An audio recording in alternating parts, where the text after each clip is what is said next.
Hello बच्चों, कैसे हो आप सब। मैं आशा करती हूँ आप सब बहुत ही अच्छे और स्वस्थ होंगे।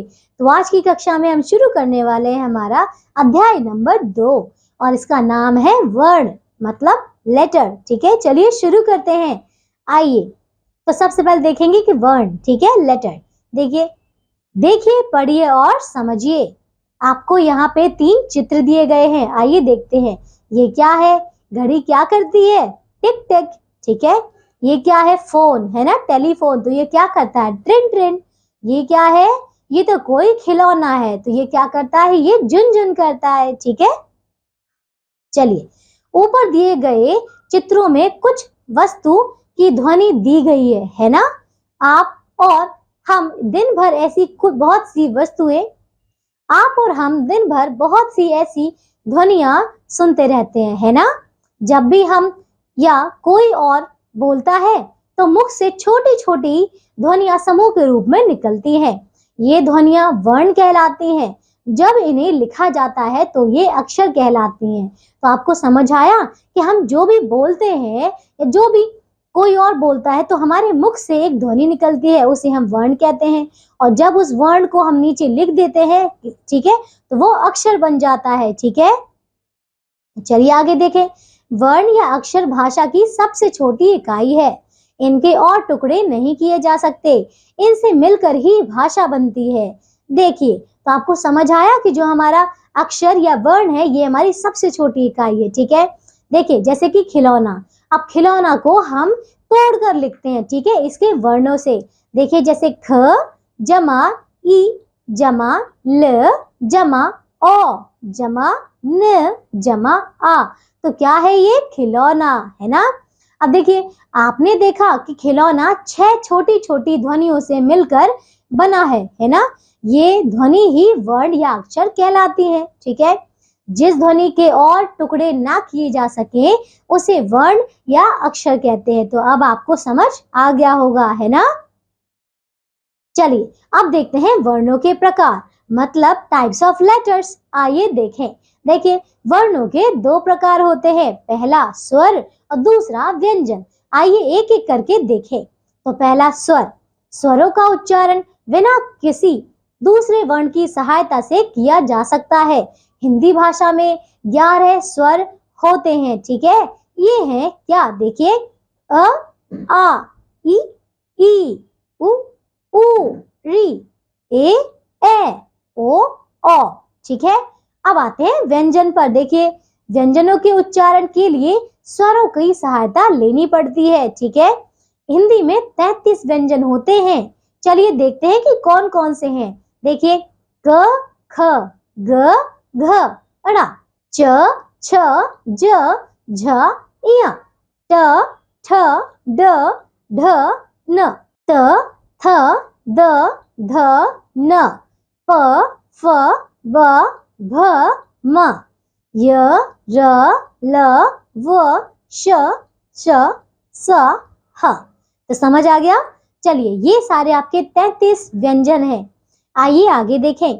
स्वर के बिना व्यंजनों को हलंत लगाकर लिखते हैं। तो आपने देखा ये सभी जो व्यंजन हैं उन सभी के नीचे हलंत लगा हुआ है। ठीक है, क ख ग घ यदि सभी व्यंजनों में अ आदि सभी व्यंजनों में अ स्वर लगा होता है, जैसे कि क जमा अ तो बनेगा क। ठीक है, ऐसे ही ख जमा अ ये बनेगा ख। ठीक है, ऐसे ही ग जमा अ ये बनेगा ग। ठीक है, चलिए देखें। अब देखते हैं वर्णमाला मतलब अल्फाबेट। जिस प्रकार फूलों को रंगों आदि के क्रम से धागे में पुरोने से माला बनती है, इसी प्रकार वर्णों को क्रम में रखने पर वर्णमाला बनती है। ठीक है, सभी भाषाओं की अपनी अपनी वर्णमालाएं होती हैं। हिंदी की वर्णमाला में 44 मूल वर्ण होते हैं। इसमें कुछ अन्य वर्णों को भी स्थान मिला है। अंग्रेजी की वर्णमाला में 26 वर्ण होते हैं, ये तो हमें पता है ना। अन्य वर्ण, ठीक है, अदर लेटर देखते हैं। हिंदी वर्णमाला में कुछ अन्य वर्णों को भी स्थान मिला है। ये है पहला अयोगवाह, दूसरा क्या है? संयुक्त व्यंजन, और तीसरा क्या है? विकसित व्यंजन। चलिए एक एक करके पढ़ते हैं। तो पहला है अयोगवाह। देखिए इनका बातचीत या लिखने में बहुत बार प्रयोग किया गया है। ठीक है, देखिए कैसे इनका बातचीत या लिखने में बहुत बार प्रयोग होता है। ठीक है, देखिए कैसे, देखिए और समझिए। ये देखिए क्या दिया है आपको, झंडा है ना, तिरंगा दिया हुआ है। तो हमारे झंडे को तिरंगा भी कहते हैं, है ना। दूसरा देखिए, ऊंट को रेगिस्तान का जहाज भी कहते हैं, है ना। तीसरा, प्रातःकाल मौसम सुहावना होता है। ठीक है, आगे देखिए, तिरंगा शब्द में लगा बिंदु, ठीक है, अनुस्वार कहलाता है। ऊंट शब्द में लगा चंद्र बिंदु अनुनासिक अनुनासिक कहलाता है। प्रातःकाल में लगे दो बिंदु विसर्ग कहलाते हैं। अनुस्वार, अनुनासिक और विसर्ग अयोगवाहक कहलाते हैं। तो आपको समझ आ गया। देखिए, तो अनुनासिक, अनुस्वार और विसर्ग ये क्या होते हैं। ठीक है, ये ना तो स्वर है और ना ही व्यंजन। ठीक है, संयुक्त व्यंजन देखते हैं। आइए, दो व्यंजनों से बने ऐसे शब्द जिनकी मूल पहचान बिल्कुल समाप्त हो जाए संयुक्त व्यंजन कहलाते हैं। ठीक है, देखिए जैसे ये है श, त्र, ज्ञ और श। ठीक है, देखिए आगे अब आता है, देखिए ये क्या है, कुछ उदाहरण दिए गए हैं। जैसे कि क जमा श क्या बनेगा, श, जैसे कि क्षत्रिय। ठीक है, इसी प्रकार त जमा र क्या बनेगा, त्र, उदाहरण क्या होगा, त्रिशूल। ठीक है, इसी प्रकार ज जमा ज्ञा बनेगा ज्ञा। ठीक है, ज जमा इया क्या बनेगा, ज्ञा, उदाहरण है ज्ञानी। और श जमा र या बनेगा, ये बनेगा श्र, मतलब श्रमिक। ठीक है, चलिए अब करते हैं तीसरा, ये है विकसित व्यंजन। कुछ शब्दों के विशुद्ध उच्चारण के लिए हिंदी भाषा में ड और ढ को विकसित किया गया है, ये विकसित व्यंजन कहलाते हैं। तो ठीक है, चलिए ये अध्याय हमारा पूरा हो चुका है। आओ जाने जो भी हमने इस अध्याय में पढ़ा है। ठीक है, देखिए पहला है, जिस ध्वनि के और टुकड़े ना किए जा सके उसे स्वर या वर्ण कहते हैं। ठीक है, दूसरा देखिए, जिस ध्वनि के और टुकड़े ना किए जा सके उसे वर्ण या अक्षर कहते हैं। ठीक है, दूसरा देखिए, वर्ण या अक्षर भाषा की सबसे छोटी इकाई है, इनसे ही मिलकर भाषा बनती है। तीसरा देखिए, वर्ण दो प्रकार के होते हैं, स्वर तथा व्यंजन। चौथा देखिए, स्वरों को बोलने में किसी दूसरे वर्ण की सहायता नहीं लेनी पड़ती। ठीक है, जबकि व्यंजनों को बोलने में दूसरे वर्णों की सहायता लेनी पड़ती है। ठीक है, आगे देखिए, अंग, और ये देखिए अंग, और जो अंग है आपका तथा अह अयोगवाहक कहलाते हैं। दो व्यंजनों से मिलकर बने ऐसे व्यंजन जिनकी मूल पहचान समाप्त हो जाए उन्हें संयुक्त व्यंजन कहते हैं। ठीक है, और आखिरी है ड ढ विकसित व्यंजन कहलाते हैं। ये कुछ शब्दों के शुद्ध उच्चारण के लिए काम आते हैं। ठीक है, चलिए तो ये अध्याय हमारा पूरा हो चुका है। अब करते हैं अभ्यास। ठीक है, आइए अभ्यास के कुछ प्रश्न उत्तर करते हैं। तो देखिए सबसे पहले है मौखिक प्रश्न, चलिए ओरल क्वेश्चन करते हैं। ठीक है, तो पहला है, निम्नलिखित प्रश्नों के उत्तर दीजिए।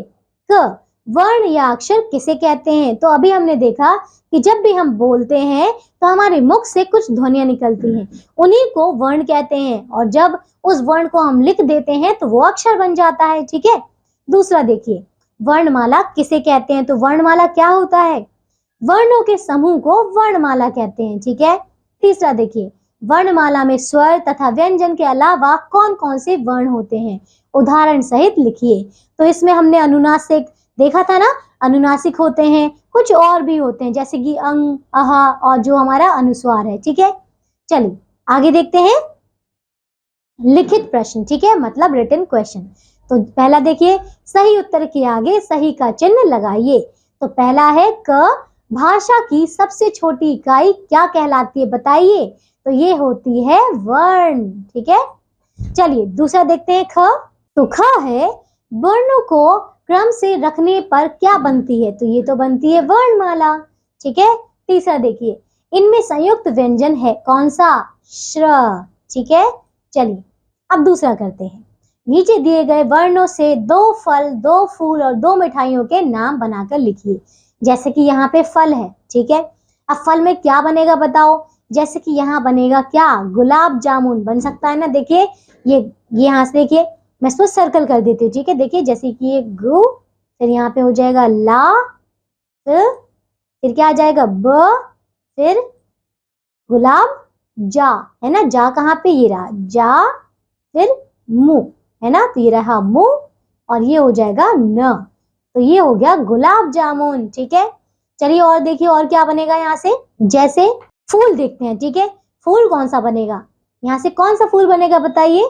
चलिए तो एक और मिठाई का नाम दिया गया है, जैसे कि मैं इसको डिफरेंट कलर से कर देती हूँ, ठीक है। तो ये हो जाएगा, देखिए क्या, बर्फी। देखिए ये हो जाएगा आपका यहाँ पे व, ये ब है, फिर र, और फिर फी, ठीक है। तो ये हो जाएगा बर्फी, ठीक है, हो गया। और देखिए और क्या बनेगा। अब देखिए इसी प्रकार से आपको इन सभी को मिलाकर अलग अलग शब्द बनाने हैं, ठीक है। फल बनाना है, फूल बनाना और मिठाई, तो ये वाला अब आप करेंगे। चलिए अब हम करते हैं तीसरा प्रश्न। नीचे दिए गए वर्णों से स्वरों को छांटकर लाल लिफाफे में तथा व्यंजन छांटकर हरे लिफाफे में लिखिए। चलिए तो मैं रेड वाले को स्वर में करती हूँ, ठीक है। देखिए क्या है, जैसे कि अ, ये क्या है, स्वर है। ई भी स्वर है, ठीक है। और क्या है, देखिए अ, ये भी स्वर है, ठीक है। अब व्यंजन, तो व्यंजन ये सारे हो जाएंगे, जैसे कि र, श, री, य, च, ओ, ठीक है। चलिए आगे करते हैं। अच्छा ये री भी है, ठीक है, ये री भी आपका स्वर है। चलिए आगे करते हैं। चौथा क्वेश्चन देखिए। निम्नलिखित कथनों में सही कथन के सामने सही का और गलत कथन के सामने गलत का चिन्ह लगाइए। पहला देखिए, क वर्ण सबसे छोटी ध्वनि है, तो ये तो सही है ना, तो ये सही है। दूसरा देखिए, व्यंजन 43 होते हैं, नहीं, तो गलत है, ठीक है। तीसरा देखिए, हिंदी वर्णमाला में वर्णों की संख्या 56 होती है, बताइए क्या ये सही है, नहीं, है ना। चलिए आगे करें। घ हिंदी वर्णमाला में स्वर वर्णों की संख्या 13 है, बताइए क्या स्वर वर्णों की कहा है, 13 है, नहीं, ये भी गलत है, ठीक है। चलिए अब करते हैं पांचवा। बाईं ओर लिखे अक्षर वाले शब्द लिखिए। उदाहरण देखिए, जैसे कि ड़ है तो यहाँ पे बना दिया इन्होंने घड़ा। अब ये ढ है तो क्या लिखेंगे, पढ़ा लिख सकते हैं, है ना। री है तो क्या लिखेंगे, कृषि, है ना, या फिर ऋषि। यहाँ देखिए ढ है तो क्या बनेगा, ढक्कन।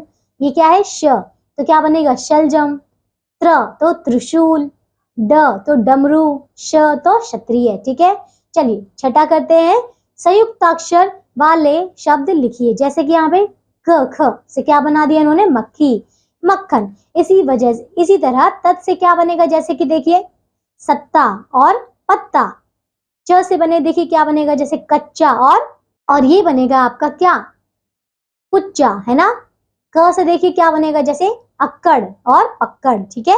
अब सातवां देखिए, रेखा खींचकर सही जोड़े बनाइए, जैसे कि ये देखिए क्या है, अंग और अह से क्या बनेगा बताइए। आपको क्या करना है, रेखा खींचकर सही जोड़े बनाना है। अंग और अह से संयुक्ताक्षर है ना, नहीं, ये क्या है, अयोगवाह है। चलिए क, ट, न, ये क्या है, ये तो आपके व्यंजन है। फिर श, त्र और ज्ञा, ये क्या है, संयुक्ताक्षर। और अ, ई, उ, ये क्या है, स्वर है, ठीक है। चलिए आगे करते हैं आठवां प्रश्न। कलश से छांटकर स्वर और व्यंजन अलग अलग क्रम से लिखिए। तो आप इसमें से लिख लेंगे अ, आ, ई, उ, ए, ऐ, ओ, ये सारा आप यहाँ पे लिखेंगे, ठीक है। और बाकी व्यंजन यहाँ पे, तो ये वाला आप खुद से करिएगा। अब देखिए आपको दिया गया है क्रियात्मक कार्य, मतलब एक्टिविटी वर्क, ठीक है। ये कार्य आप अपने मित्रों के साथ मिलकर पूरा करेंगे, ठीक है। चलिए तो ये अध्याय पूरा होता है। मैं आशा करती हूँ आप सबको वर्ण अच्छे से समझ आ गए होंगे, ठीक है। तो अब हम मिलेंगे एक नई कक्षा में एक नई अध्याय के साथ। तब तक के लिए आप सब अपना ध्यान रखिए और स्वस्थ रहिए। बाय।